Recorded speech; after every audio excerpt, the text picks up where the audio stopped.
Entering the Mayo Experience. Mayo Experience.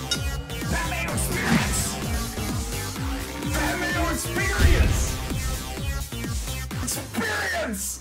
Welcome to the Pat Mayo Experience presented by DraftKings 2021 Bryon Nelson First Look Research Preview, all powered by FantasyNational.com. This is the time to get in. Actually, Wednesday is the time to get in on FantasyNational.com/Mayo for 20% off, by the way, because if you get a weekly membership on Wednesday, then all of a sudden you get Wednesday to Wednesday, which includes Bryon Nelson and the PGA Championship. So I would highly recommend that you do that. Although if you want the live stats for the PGA Championship, you'd probably have to renew on the next Wednesday anyway, which I would also highly recommend that you do. If you want to live bet, you want to play DraftKings Showdown, whatever it might be, or just research as the tournament goes along, FantasyNational.com/Mayo. Also, subscribe to the newsletter in the description. It's completely free. We're going to be blasting a few of those out over the next 2 weeks to let you know about promotions that are going down. So if you only want to bet $20, well, you might as well turn that 20 into a free other 20 at the same time if you subscribe to the newsletter, because we're going to have some promotions available. Sorry about the last week. As you can see, I'm currently in my new temporary studio. Hopefully,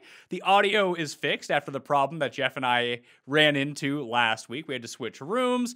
Eventually, I'm going to have a real setback, but for the time being, aka the next few months, probably going to be this room. So now, once I get all of my gear showing up, the lighting will be a little bit better, but hopefully this will suffice for the time being. I'm actually quite enjoying this. I'm in a room by myself. It's a much smaller room than I'm used to being in. I'm just happy to be back, to tell you the truth. I'm in day 9 of 14-day quarantine, so my mind is a bit racing. I'm just happy to be pretending to talking to a camera, which I'm going to treat as you guys out there. That's what I normally do, but it's just nice to be having a chat once again. Rate, review, and subscribe to the Pat Mayo Experience audio podcast. That's huge, with a major coming up. See if we can bump up to number 1 in the world in terms of fantasy sports and betting podcast. We got to number 2 during the Masters. I would like to try to get to number 1 for the PGA Championship. Also, smash the like button to the episode in the description of this video. Please tell me your early lean on who is going to win at the Bryon Nelson in 2021. Remember to subscribe to the Mayo Media Network too. By the way, Listeners League link for DraftKings, it's back in full force. Link is in the description of the video and pod. $15 to play, 3 max entry, no rake, pretty good. Custies came out last week, and I know all of you have not downloaded or watched the Custies. I highly recommend that you do, because it's probably the best show of the year. It's me, it's Cust, it's Jeff, it's Garion. It's a good time. Paul is in there as well. Gambling Movie Club for Owning Mahoney came out last week. Business of Golf last week. Mid-season review with Jeff Feinberg. All shows you can go back and watch if you haven't already. Please, even if you don't fucking care about them, go download the episode, go smash the like on each of them, and at least let it work inside the algorithms. We can boost those numbers up so we can bring you even more shows. Monday, I'll be back with Jeff. I'm not sure if there's Euro Golf this week or not, so maybe Sky and Tom have the week off. I'll look into that. I usually just kind of tail their picks. Higo. Man, Higo is unstoppable. We're going to be seeing him at the PGA Championship here very soon. I'm excited to lose all my money on Garrick Higo once he comes over. Austin, if he can stay inside the top 64 in the world, is where I really want to try to give him a look. Short-hitting lefty. He's like the new generation Brian Harman, except for he's from South Africa. The guy can chip and putt, though. And he's a lefty. It's just funny to see him out there. Maybe he's like the new school Mike Weir, or Mike Weir currently on the Senours Tour, where he's getting wins all of a sudden. Never has to drive Uber again for at least a year with the paycheck that he earned for beating John Daly in a Seniors Tour event. Anyway, is that everything we got going on? Yeah, let's jump into the course. Bryon Nelson. Sorry about the spiel off the top. I'm just excited to be back talking. It's a new course this time around. No more Trinity Forest. That's gone.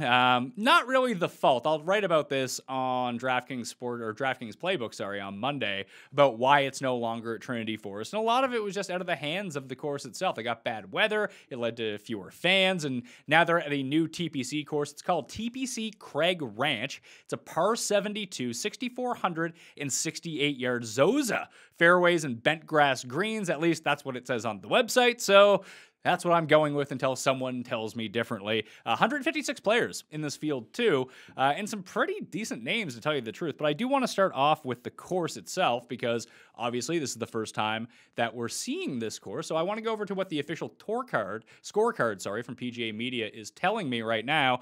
You can see it up there on the screen. Like I mentioned, There was talk that one of the par 5s was going to be shrunk down to a par 4. I believe that was number 12, but it could have been number 5 at the same time. I don't really remember, but they're listing it as a par 72 at the moment. We'll see if that changes throughout the course of the week. And it's funny because it says official scorecard, par 72, but I've seen it change on a Tuesday before once people get their shit together and figure this out, that all of a sudden it's a little bit easier to parse for us.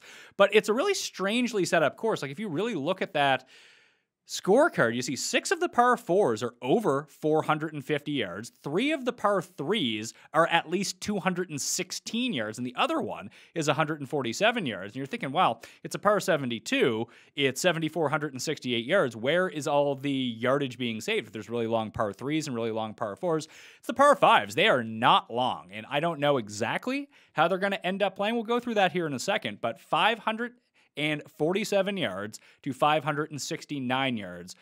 That is the bookends of the par 5s. Everything falls into that. There's also 2 par 4s under 360 yards as well. I don't know if both are drivable, but I'm guessing for the moment that the 330-yard par 4 14th is going to be a drivable hole. So keep an eye out for that one, and we'll see how that kind of goes throughout the week. The other one is number 6, 361 yards. I'm going to guess that depends on the tee box that day, whether or not they want to turn that into a drivable par 4. So here's kind of the hole by hole. We can kind of see this is on course.bluegolf.com. You can search TPC Craig Ranch. Obviously, this is the first time it's being held at this course. There were 2 other times we've seen this course in action at a professional level on the men's game. The 2008 Corn Ferry Tour Championships, then known as the Nationwide Tour, in the 2012. Actually, let's just click over that for a second. Here is the 2012. Justin Boley ended up winning, but then all of a sudden you look in second place and you got my main man who's in the field this week, James Hahn! He was runner-up that time around. So Adam Hadwin was in there. Russell Henley, they're not playing this week. The only other guys that I've seen, Luke List was T13. I don't believe that he is in the field. Maybe he is in the field. I'm going to go give that a look. And Bryce Garnett is most definitely in the field this time around. He and Cameron Percy were both T19 that year. Going back to 2008, you see Mark Leishman. I totally forgot about Mark Leishman on the Nationwide Tour at the time. Matt Betancourt and Bryce. Don't forget Bryce Mulda. Jeff Clock. That is a great way to spell clock, by the way. K-L-A-U-K. Clock. Get clocked, pal. Jeff Clock came in second. Never heard of him again. Colt Knost is now in the broadcast booth and hosting a podcast. So it's fun to look back. This is 2008, by the way. I'm not saying to look at course history, but what I'm saying is there are a few players in this field who are, familiar with the layout. They've actually played it in a professional setting before, in a tournament setting, and maybe you can try to parse what kind of players, if you can remember from 12 years ago at the time, how they were. You see Webb Simpson was T11 on the Nationwide Tour. Kyle Smokin' Reefers, haven't heard of that guy in like 6 years, but he was T11 that time around. But it's Leishman who's the only one in the field that I can see, at least, who was T7 that year. Who else? Daniel Summerhays. Oh, Ricky Barnes, Scott Piercy. Probably a conspiracy that he came in T31. He probably actually won, but the man is holding him down. It was just a giant conspiracy against him to keep him out of the winner's circle.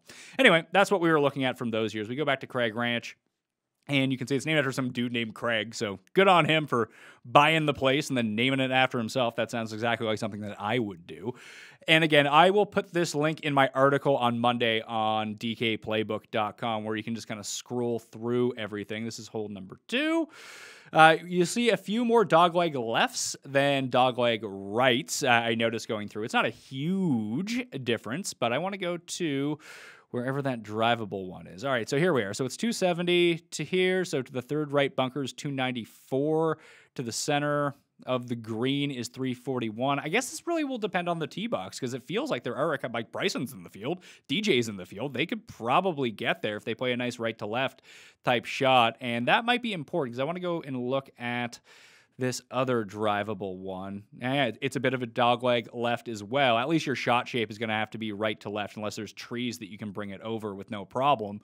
However, it's only 325 to the center of the fairway, so I doubt they can really adjust that too much to not make it drivable at that point. So it does seem like it's a true test where the longer par 4s are going to be an issue. There's a creek that runs all over the course. I think it's in play on 9 of the holes, so we'll learn more about this course as the week goes along and try to really be able to parse out what we're looking at. We'll still build a model right now anyway. That'll probably get adjusted as the week goes along. Probably take a quick look at the weather too. McKinney, Texas Wind Finder is the one that I'm using this week to track everything. Let's try to see what's going on here during the week. Barely any wind. It's a bit frosty for Texas. I mean, the reason that we don't normally... That was one of the reasons that Trinity Forest couldn't have patrons anymore and why they actually had to move the course. They were a part of a 4-year deal. Obviously, it was canceled a year ago, and they opted out, the PGA Tour did, of the final year of that deal, mainly because it got so swelteringly hot one year that they had to evacuate 50 people from the course because of heat stroke, because there's no shade areas. This course in particular, Mr. Craig, the guy who named it after himself, actually coordinated with the PGA Tour because he really wanted a PGA event at his course when he was building it in 2001, 2002, and actually took guidance. So, the 17th hole, I think they're only at 25% capacity in terms of fans this time around, but they want to make their 17th hole 16 in Phoenix. It has a capacity of 5,000 people as a stadium hole, but there's built-in shade with a lot of the trees in areas where that wasn't the case. The infrastructure is in place to make sure that people have water, people have shade, and can still see the golf at the same time. So this is sort of a from the ground up built to be a PGA event. So maybe this is one of the courses. They're on a 5-year deal. Maybe we can get some cameras there as well. Maybe that was a part of it. We can start tracking every single group. But yeah, it goes up to 82 on Sunday, 81 on Saturday. So a little bit chillier on Thursday from what you'd expect. And then the rest of the week, it's all pretty good. Bit of wind on Friday afternoon. And again, this is on Sunday afternoon when I'm looking at this. The Quail Hollow is still going on. Good luck to everyone out there who has people at Quail Hollow. Hopefully my losers at -1 and -2 can make a run and get inside the top 5 and save my week. I am not holding my breath for that. Fortunately, it was a low exposure week because I basically did no research. I was hoping hey, Pat, you do research all the time and you fucking lose all the time. So maybe the move is don't do research and then bet anyway. Turns out that didn't work either. So maybe I'm just cursed or unlucky or just straight up bad at betting and DraftKings golf. Who knows? But I do like digging into the research, and I hope you do too. Smash a like, by the way. Saturday looks like super high winds. I don't know how that's going to affect this course because it should be protected by a lot of trees. Ditto with the wind gusts on Sunday. This is the weather a week in advance. I would check back as late as possible on Wednesday evening to try to see what it looks like for Thursday. That's about all we can really try to project out. It does look like there's rain in the forecast on Tuesday and Wednesday, so maybe it softens up conditions just a tad. Who knows, though? Let's jump over to fantasynational.com. Once again, fantasynational.com/Mayo for 20% off.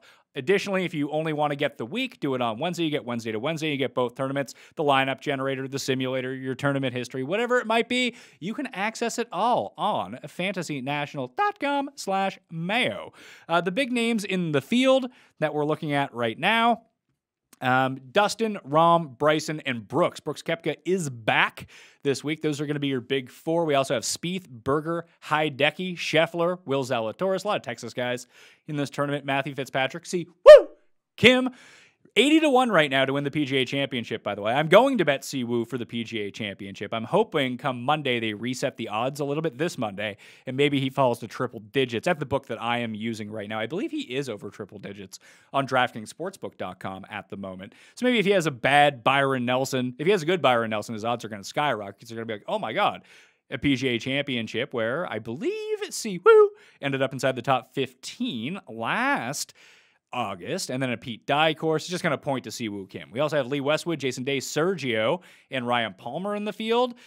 2 guys from the European Tour coming over. The Roz, Antoine Rosnell, and John Catlin, who won not too long ago. Hit him, thanks to Sky, 70-1 about a month ago on the European Tour. We also have Ryan Lumsden in the field. He was the winner of the 2019 Byron Nelson Collegiate Golf Award.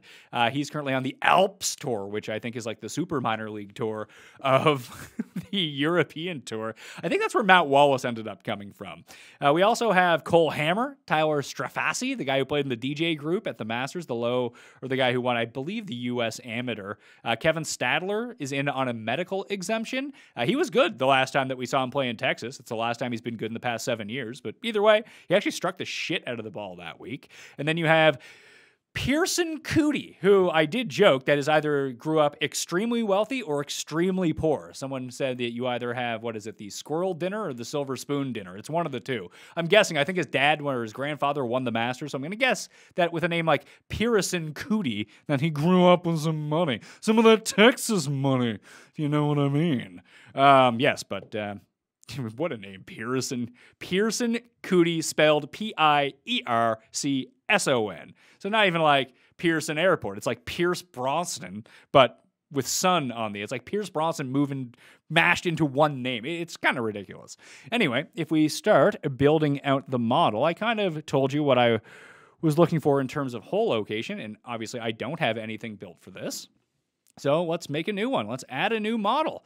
Here we go. Custom model number 60. We'll call this one Bryon Nelson TPC Craig. There we are. Let's save that one up. Let's get rid of everything on the board and kind of do what we always try to do. I'm just going to put in just tee to green very slightly. This does seem like a course where you can score a little bit, but there were two notes that I really wanted to kind of hammer down on. I'll separate off the tee and approach instead of just using ball striking. I know that tee to green actually has both when it comes down to that, so we're going to go with approach. And I'll chuck in around the green just a little bit as well. Sometimes I weight these at 0 because I just like to see it on my screen. I mentioned par 4s, 450 to 500 yards, or over half the par 4s are in that range this week. So I'm guessing that those are going to be some of the more difficult holes. The other two ones that I really want to throw in, just based on the length of the par 5s and the length of the par 3s, proximity 175 to 200. And then 200 plus. I mentioned 3 of the par 3s are over 200 yards. So they're in that 200 to 225 bucket. But also with the shorter par 5s, and I'm not sure yet whether or not, maybe I can kind of jump back to this and check out the par 5s for a second. Where is the par 5s? 18 is a par 5. That's always nice. The creek is 495 out. So guys are going to have to fly the creek on their second shot if they can get there. Some of the deeper players, I'm assuming, will be able to do that. There's no creek on par 5, 493 yards. What's that actually playing as? Number 12, 547. So is this off? This par 5, the one that's listed at 493, is actually going to play as 547, at least according to the official scorecard. So, and the fairway is 459, it's 510. The center of the fairway and the center of the green is 514 away. If they use these tee boxes, that's 564. Does that mesh? 564. Yes, that does actually check out with the scorecard that we've been looking at. Doesn't seem like there's a creek in play on that hole either. These par 5s look super gettable, by the way. Yeah, and it doesn't seem like there's another one there. So your second shot on par 5s, I'm guessing most are going to come from 175 to 200 or 200 plus. And that's where you're going to do the majority of your scoring. And even some of the longer par 4s that you might be in that 175 bucket as well. So let's just go with approach at 20%. 20-25% is always a good one. Good way to go about it. And then we'll go 15 for off the tee. We'll just list around the green at 5 right now and then boost up around the green at 5 as well. I'm going to tinker with this as the week goes along, as I tend to do. So par 4s from 450 to 500 yards, we're going to put at 10%. The proximity from 175 to 200, we're going to list at 10%. And the proximity from 200 plus, I know that's a lot of iron play. Maybe I should up the off the tee a little bit up to 20% and around the green up to 10% as well. It puts us at 90%. And then let's just chuck in one of these low par 4s as well as we're going through it. So let's go to the 0 to 350 because it seems like 2 of them are going to fall into that range this time. And what else can we kind of boost up here?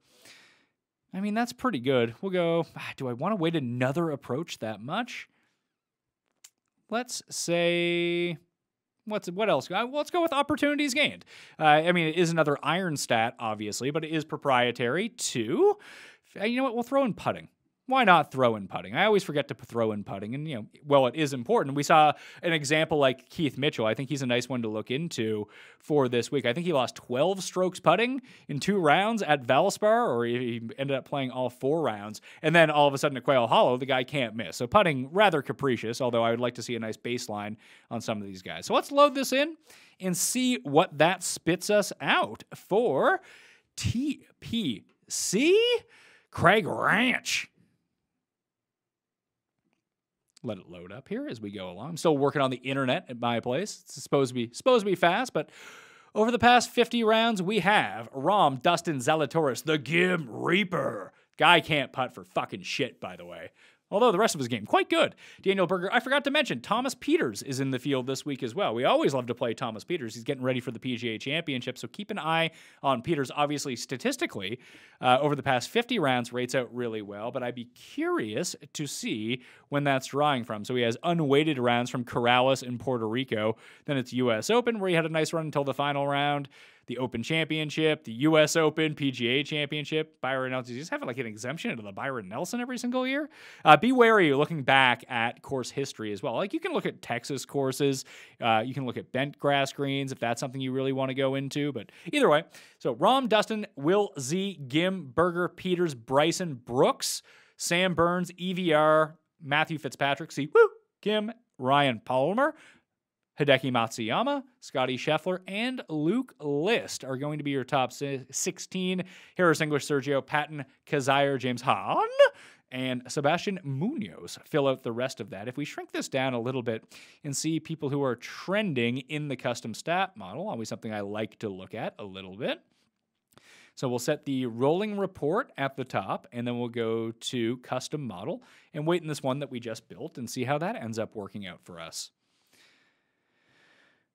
I'm currently looking at my text messages, and Cust is having a freak out about the horse who won the Kentucky Derby, the horsey, ending up cheating at the Kentucky Derby. I have no idea what the fallout from that is going to be. Probably not great, though. Tom Lewis, nice in between, so we'll see what his value is. So if we go past 100 rounds, no huge changes, really. So this is kind of the baseline that we're looking at here. So if we look at past 100 rounds, this is the way that I like to look at it, especially when I'm looking for sleepers. So you see someone like Doc Redman rated out 16th, and has been getting progressively worse until he turned it around just a little bit the last time that we saw him. So who are some of the guys that are on like sort of the downside? Looking at past 4 rounds, past 8 rounds, that is a super small sample. You have to look back so long, but you also have to glean, if you want to play recent form, like 8 rounds, 12 rounds, you might have to have some blind faith in something like that if you're going to go forward with it as well. So there's no real rhyme or reason to what you should be picking out. You see Bryson just all of a sudden just kind of vaults up. He goes from 6th to 19th to number 1 across the board. Brooks, Berger, and Rom never fall outside the top 10 or the top 7, it looks like, when it comes to any of the ranges. Hideki is still going to be up there as well. Then like Harris English went from really good to kind of bad.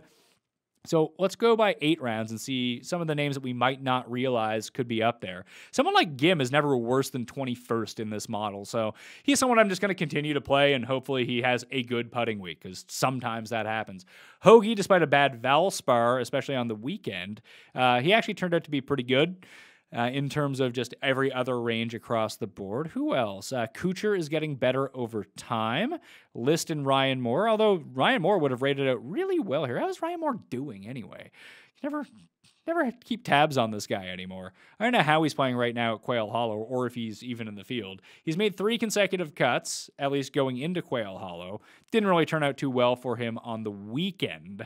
However, it is nice to see the ball striking getting a little bit better. He was really good at Heritage, less so at Valspar, but he gained in all 4 strokes gain metrics. He had a bad run with his irons from the Players through Valero. However, the driving tends to be relatively consistent, and obviously he's not a deep driver of the ball, but it's nice to see him starting to get his game back just a little bit. Siwoo, never worse than 19th in any of these.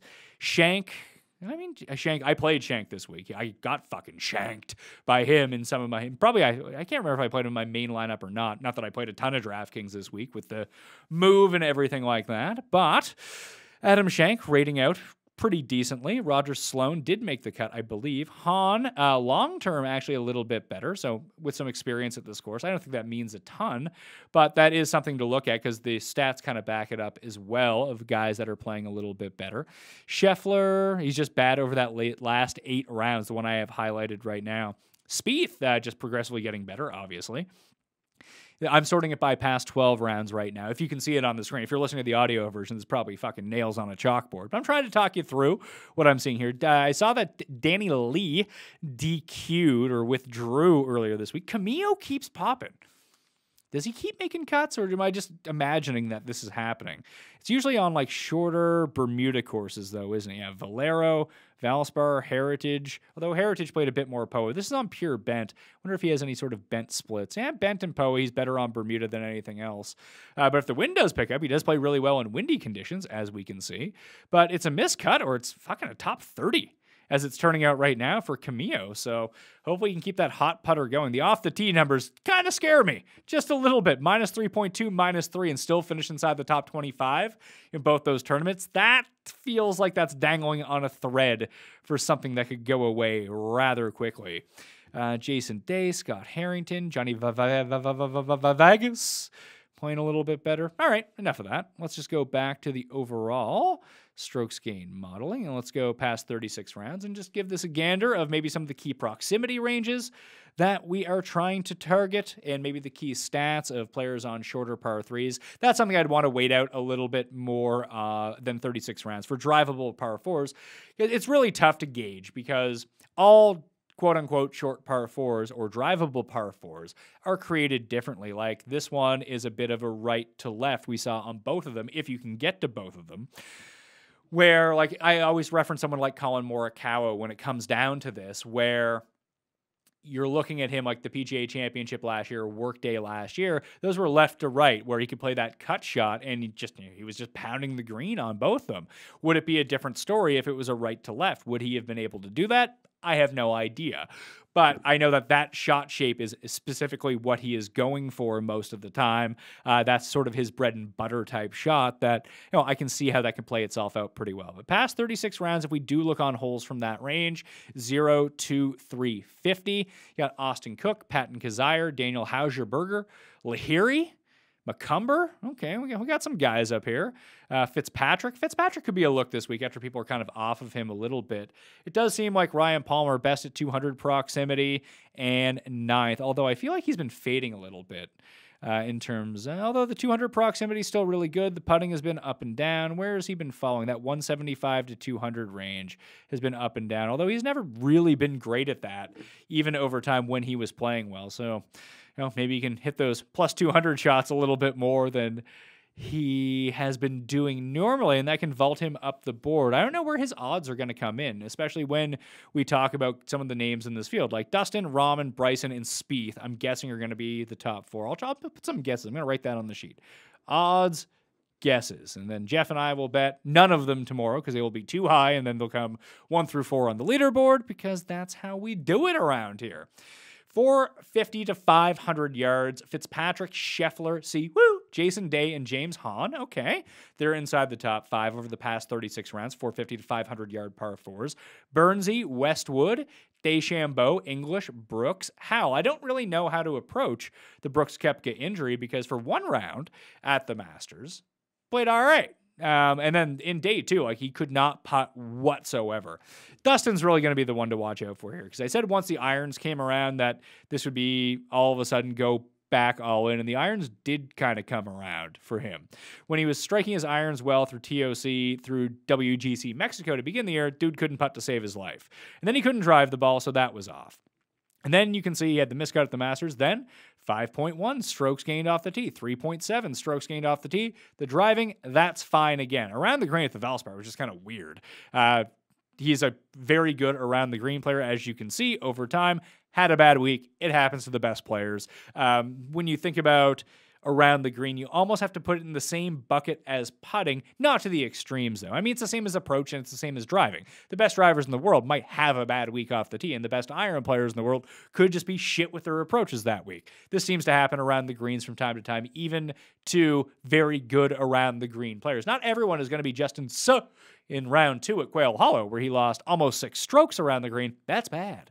When you regularly gain a stroke and a half to 3 strokes around the green and you just all of a sudden lose 3 strokes, I'm just going to put that up to you had a bad week. You can shake that one off. But seeing the irons flip back into the positive. Now, that's not a great number, 1.7 strokes gained on approach. Much better than he had been doing recently. If he can build off that along with the off the tee, coupled with, especially if Rory can pull through or even finish top 3 at Quail Hollow, the time to bet Dustin for Kiowa Island might be coming up here before he plays at this tournament. Now, if he has a bad week, you might get a better number at the PGA Championship. However, if he has a good week, you're going to get a worse number because you're going to have that Rory bump where he kind of bumps down the guys from the top of the list a little bit. And Dustin plays Pete Dye courses pretty well historically, especially the longer ones. And if he is getting his game right now, then all of a sudden he could be looking pretty good. It's a hometown event for him too. I mean, at least a home state event. He's from South Carolina. We're going back to South Carolina for this, but let's go to 200-yard proximity range. Palmer, Bryson, Grayson Murray. Grayson Murray, FRL. That's going to be fun. I've stopped playing first-round leaders because I've just been losing so much in that. Maybe I'll get back to it this week for some shits and giggles. Fucking Will Gordon. I can never figure this guy out. I feel like this is that Albertson type thing where he's just being carried by like 1 or 2 really good rounds because he hasn't been good. Well, I guess he's been scoring on these par 4s. I guess in these specific stats, although the irons are kind of all over the place. All right, so let's take a big fade on Will Gordon. Christoph Ventura, Sergio, English, Leishman. Leishman might be the play coming off a win. I mean, it was a team event, but still. Ben Taylor, Cameron Champ. We might put, instead of putting in strokes gained putting, you can put in driving distance to this model as well and see what it kind of spits out for you, or even good drives gained. Anything like that. Dustin is still up there in 200-yard proximity. If we get a 175 proximity, it's the Gim Reaper. So the best players combined, top 25 in each of these ranges. Straka, 4th and 25th. Rahm, 5th and 4th. So Rahm is the best, followed by Leishman, 7th and 7th. Over the past 36 rounds, Wesley Bryan is up there. Patton Kizzire, top 20 in both. Also very good on these short par 3s as well. Patton Kizzire. Last time I jumped on him, he just let us all down, put it that way. Who else? Grayson Murray is top 20 in both, but he's just bad at everything else in the world. Sam Ryder is top 20 in both proximity ranges. Will Zalatoris, Daniel Berger. Who else is pretty good? Hoagie is top 30 in both. Ben Taylor is top 30 in both. Danny Lee isn't horrible. Neither is Harris English. Neither is Carlos Ortiz. Carlos Ortiz does have his win in Texas, and I don't know how he's doing it right now at the Wells Fargo Championship, but I saw him sniffing around the leaderboard. That's not horrible news. Champ, too. If this turns out to be a bomber's paradise, and obviously these stats aren't including the Masters strokes gain stats because those are proprietary to the Masters, that maybe Champ is someone that we can go looking at, though. 147th in putting. Maybe you try to catch yourself a good week. Who has been running hot with the putter? Fitz, Hadley, Berger, Cook, Johnson, Wagner, the stash. He's back. Burns, Garnett continues to putt really well. Ventura, Hahn. Oh my God, my voice is going to be killed by all the nickname guys at the top of the putting list. Spieth, Lonely Kazire, the Boz, Bozzelli, Jimmy Walker. I think Walker made the cut at Quail Hollow. Fucking Walker, that guy's all over the place. Noren, Von Taylor, Harris English, the Gooch. Ryan Palmer actually 22nd in putting. Interesting. All right, let's get to the odds guesses for the week at this event.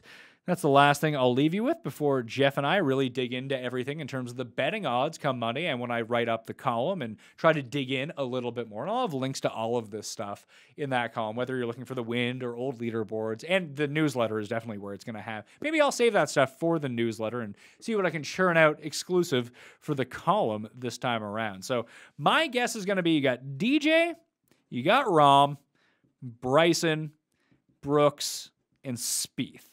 Guessing those are going to be your top 5 on the betting board, just kind of full stop. Brooks will be the last of them because we just haven't seen him in a while, and the last time we did see him, missed the cut at the Masters. Not great look, kind of injured, couldn't bend down to read putts whatsoever. Could Spieth be the favorite? I mean, I guess it all really depends on what we're looking for here in terms of how these guys finish at Quail Hollow. If Bryson goes bananas on Sunday, all of a sudden his odds are going to get a 2-point boost. So I'll say Spieth is going to come in at 14-1. DJ will come in at 10. Rahm will come in at 11. Bryson will come in at 12. So 10 for DJ, Rahm 11, Bryson 12, Spieth 14-1. They'll hang a 20 on Brooks. So that leaves us with the second level of Berger, Chef, Hideki, Fitz. I don't think that Westwood, Palmer, or Sergio are going to get up to that level. Who else? Will Z will be up there. Berger, Scheffler, Matsuyama, Fitz. So that will probably be, and Westwood, just based on his play over the past little bit, will likely scrape inside the top 40, top 35 as well. Palmer, I'm guessing, will be inside the top 40 as well. Texas narrative guy, playing pretty well this year, that kind of thing. So Berger, I'm going to say 22. Fitz, I'm going to say 25. Hideki at 20. Scheffler at 25 to 30, 28. Westwood at 35. Will Z coming off a missed cut for the first time in ages. I would like him as a rebound spot here too. Maybe I'm wishful thinking would say 35 because I jump back onto that, but I'll say 30 for the moment. He feels like a 28 or 30 type guy. And Ryan Palmer at 35-1. Maybe I'm missing someone here. But that's just kind of the way that I would have it structured out right now. These would not be the odds that I would want to see what these guys are at. These are what I'm guessing that the books are going to put out for the Bryon Nelson this time around. DraftKings Sportsbook will have them up very early in the morning, and then I'll be back with Jeff to break them all down. It's good to be back. Full week of shows coming up, plus a few bonus shows that I recorded before I left the old studio. We have a state of legalized sports betting and gambling content with myself and Dustin Gauker coming out. There's a giant UFC DraftKings strategy show I did with John Kelly and Brett Apley. It's a pay-per-view week, so go subscribe to the Dogger Pass podcast too, by the way, with Paul and Cody. Those shows are back up and running too, but we're going to have that released probably Thursday. Fantasy football, it's time to start digging in now that the draft is over. I moved at a really weird time where I couldn't do a bunch of draft content. Cust, me, and Jeff are going to have the scheduled release show this week. It's great to be back, so continue smashing the like, continue downloading the episodes, and we got a major coming up here, so let's try to win some money instead of continuously losing like we do every single week. So we have some bankroll to play with for the PGA Championship, all right? FantasyNational.com/Mayo for 20% off. Do it right now. And that'll do it for me. Sub to the channel as well. I'll see you next time. Mayo experience! Experience!